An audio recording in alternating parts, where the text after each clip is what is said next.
Bom dia, estamos no dia 287 de leitura da Bíblia. Começaremos com Apocalipse, capítulo 14. O cântico dos 144.000. Olhei, e eis que o Cordeiro estava em pé sobre o monte Sião. Com ele estavam 144.000 que tinham escrito na testa o nome do Cordeiro e o nome de seu pai. Ouvi uma voz do céu como o som de muitas águas, como o som de um forte trovão. A voz que ouvi era como de arpistas quando tocam as suas harpas. Entoavam um cântico novo diante do trono, diante dos 4 seres viventes e dos anciãos.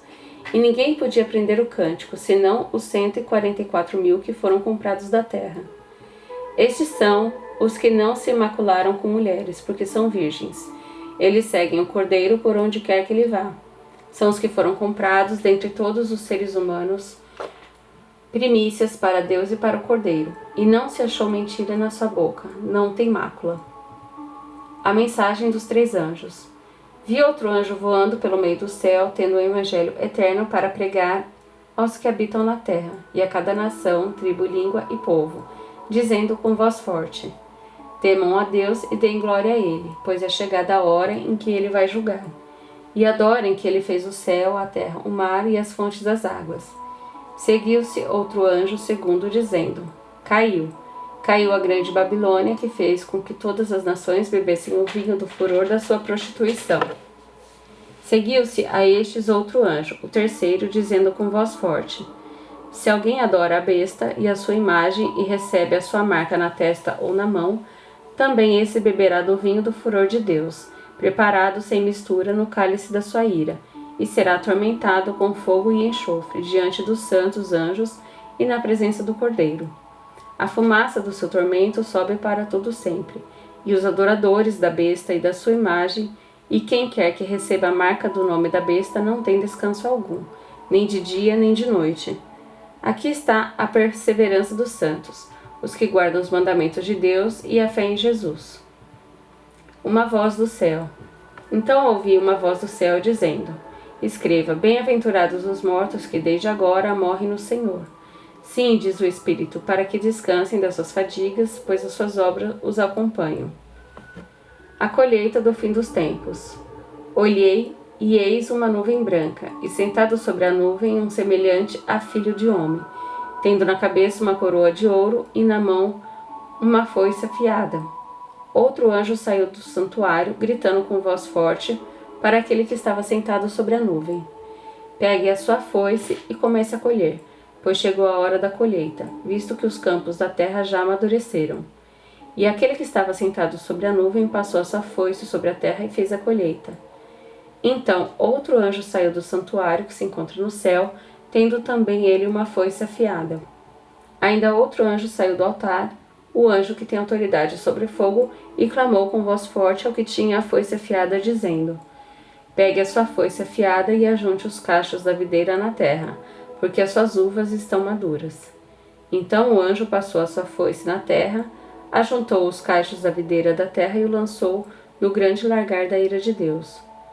O lagar foi pisado fora da cidade, e correu sangue do lagar, chegando até a altura dos freios dos cavalos, numa extensão de cerca de 300 quilômetros. Esther, capítulo 5. Esther convidou o rei e Ramã para um banquete. No terceiro dia, Esther se aprontou com seus trajes reais e se pôs no pátio interior do palácio real, em frente à residência do rei. O rei estava sentado no seu trono real, voltado para a porta da residência. Quando o rei viu a rainha Esther parada no pátio, ela alcançou favor diante dele, e o rei estendeu-lhe o cetro de ouro que tinha na mão. Esther se aproximou e tocou na ponta do cetro.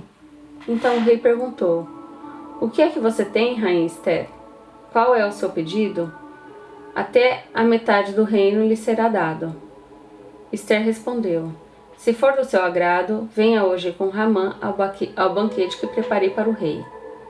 Então o rei disse: peçam a Ramã que venha depressa, para que possamos atender ao pedido de Esther. Assim o rei e Ramã foram ao banquete que Esther havia preparado. Enquanto bebiam vinho, o rei disse a Esther: qual é o seu pedido? Peça e lhe será dado. O que você quer? será dado, mesmo que seja metade do reino. Esther respondeu: Meu pedido e o meu desejo são o seguinte: se achei favor diante do rei, e se for do agrado do rei conceder o meu pedido e cumprir o meu desejo, então que o rei venha com Ramã ao banquete que vou preparar para eles amanhã. Então farei o pedido que o rei me concede.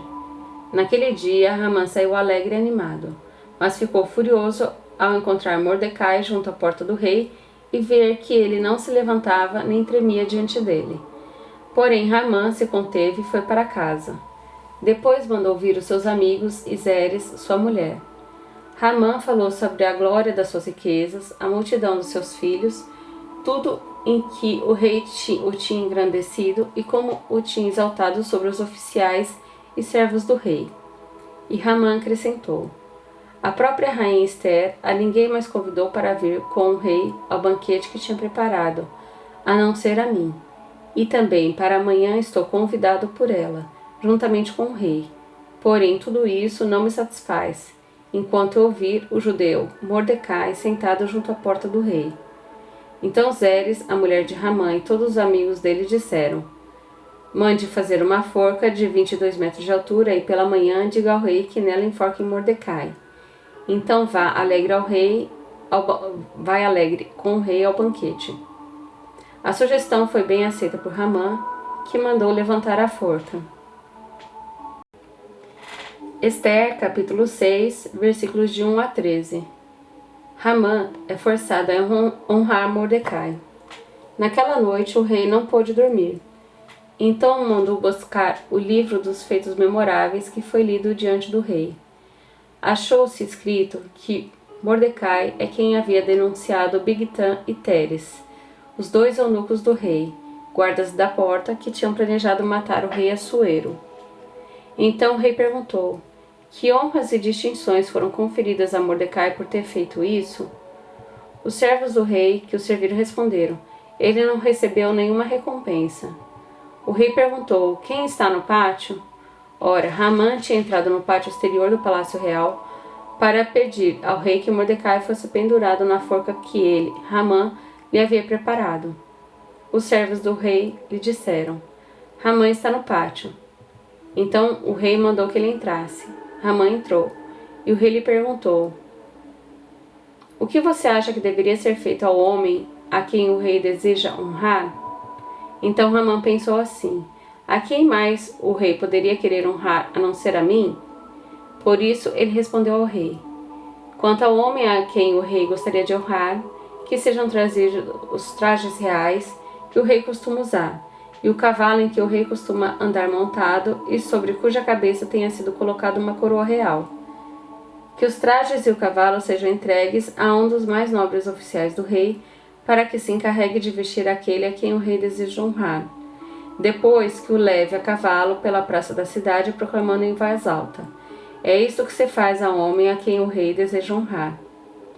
Então o rei disse a Ramã: vá depressa, pegue os trajes e o cavalo e faça com o judeu Mordecai tudo o que você falou.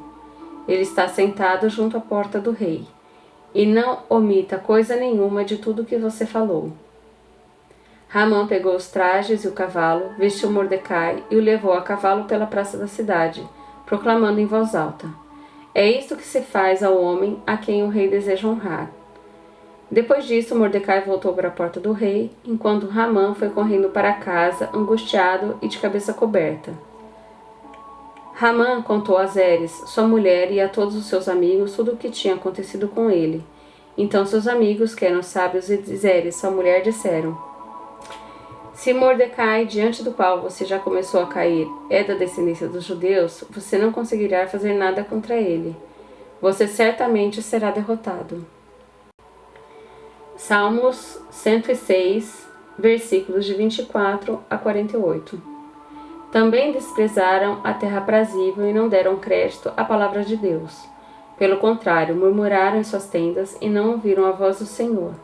Então lhes jurou de mão erguida que os havia de arrasar no deserto, e também espalharia entre as nações a sua descendência e os dispersaria por outras terras.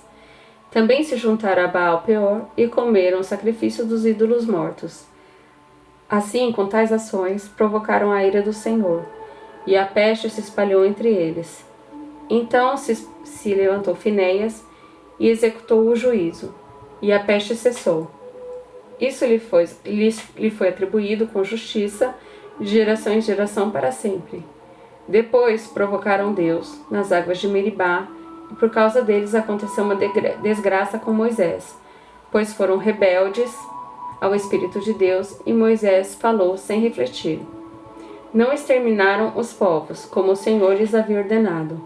Em vez disso, se mesclaram com as nações e aprenderam seus costumes.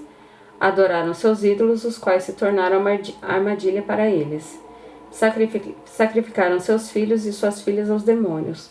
Derramaram sangue inocente, o sangue de seus filhos e filhas, que sacrificaram aos ídolos de Canaã, e a terra foi contaminada com sangue. Assim se contaminaram com as suas obras e se prostituíram nos seus feitos.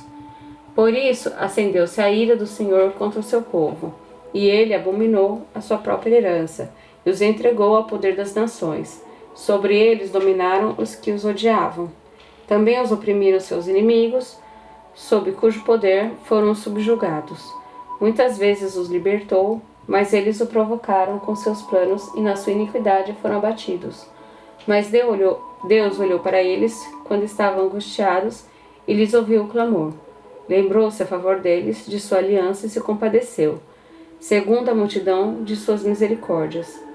Fez também com que deles tivessem compaixão, todos os que os levaram cativos. Salva-nos, Senhor nosso Deus, e congrega-nos dentre as nações, para que demos graças ao teu santo nome e nos gloriemos no teu louvor. Bendito seja o Senhor, Deus de Israel, de eternidade a eternidade.